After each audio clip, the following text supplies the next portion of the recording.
Understanding, cut loose, more than just scissors. Hello, dear learners. Today, we're diving into a popular English phrase, cut loose. Have you heard of it before? Let's explore its meaning, usage, and some examples to ensure you can use it confidently in conversations. To understand any idiom or phrase, it's often helpful to look at the literal meaning first. Cut generally means to sever something, mostly using a sharp instrument like scissors.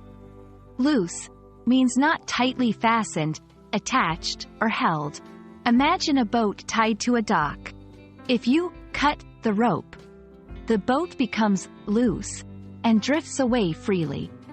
This visualization will help you as we discuss the figurative meanings next. 1. To behave freely without inhibitions. It's like letting oneself be unrestricted, similar to the boat drifting freely once it's untied. Example: after finishing his exams, Jake wanted to cut loose and enjoy his vacation. 2. To end a relationship or connection. Just like cutting a tie or bond. Example: after years of being unhappy at his job, Martin decided to cut loose and start his own business. 3. To let go of something, releasing something or someone, typically because they're no longer beneficial or necessary. Example: the company had to cut loose some of its projects due to budget constraints. Cut loose is a casual expression.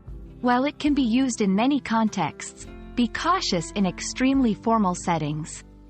It can be used both positively, like having fun, and negatively, like ending a relationship. Context is vital. Depending on the situation, the phrase might have different nuances. So, the next time you hear someone wanting to cut loose, you know they're not always reaching for scissors. They might just want to relax and have some fun, or maybe they're thinking of making a big change in their life. We hope this video has been helpful and you feel more confident in using the phrase, cut loose. Happy learning, and remember to always let your language skills shine.